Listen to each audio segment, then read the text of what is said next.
So you've come up with your company name. The next step is to start thinking about what your logo, your brand and your colours are going to look like. So the first step, as with anything, is go and do your research. And the simplest thing to do with logos is to go to Google, type in logos, hit the images link in the search results, and you'll be faced with absolutely thousands of different types of logos, colour schemes and all sorts of things like that. So what you want to start doing is going through those and choosing the ones which you like and potentially choosing a few which you actually don't like either. The second thing which you can do at the research stage is grab a pencil, grab a bit of paper and actually start sketching out some different designs and concepts for your logo. You'll have a clear idea when you're coming up with the concept and your core values about what sort of things you might want to put into your logo. So put as many of those different ideas down on paper as possible. This will all help your graphic designer when he comes to actually creating the final version of your logo for you. And finally, you want to start thinking about colours. So there's a great website called colourlovers.com, and on there are people who've added palettes which they like, and people also vote on other people's palettes, and it's just a great way of seeing what colours complement other colours and other people's ideas of what a good colour palette looks like. My second tip is to think about things which don't constitute good logo design. So this is quite typical for small business owners to use things like clipart. That's a big no, don't use clipart in your logo. Secondly, copying other logos is quite common. This is something which you want to avoid. Ideally what you don't want is to look too close to or too similar to your competitors' logos.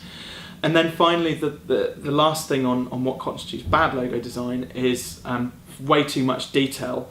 So I always apply the keep it simple, stupid processes when it comes to any work that we do, specifically branding and logo, because if your logo looks too busy, it's just gonna, people just won't get it. The third thing is I thoroughly recommend engaging a graphic designer to help you with the logo design and branding process. At the end of the day, they're going to be trained, they're going to understand colours, they're going to know what looks good on screen and print, and they're professionals. I always recommend, where you can afford it, pay professionals to do your logo for you. They will always come up with a better design than you will. My fourth tip, avoid cliches and metaphors. And the reason for that is because if you start having to explain why your logo is designed the way it is, then it's not functioning as it should do. Your logo, again, should be simple. It should be self-explanatory. It should be very transparent, and it should be obvious. So avoid cliches, avoid having that awkward conversation of having to explain what your logo is about. The fifth tip I've already mentioned, keep it simple. A good example of this is actually Apple. Their logo started out as a really complicated shape, like a multiplex of colours. And now when you look at their logo, they've gone through various different kind of rebrands and redesigns of their logo. Now it's flat, it's a single colour, it's a very simple outline shape. Keep it simple, stupid. My final tip is about brand consistency.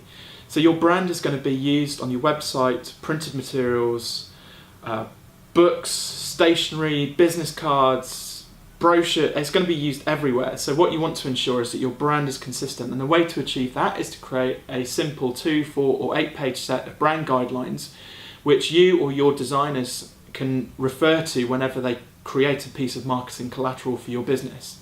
So just to recap, do your research. 2, look at what constitutes a bad logo. Engage a graphic designer. 4, avoid cliches and metaphors. 5, keep it simple. And 6, make sure you create a set of brand guidelines to keep your brand consistent.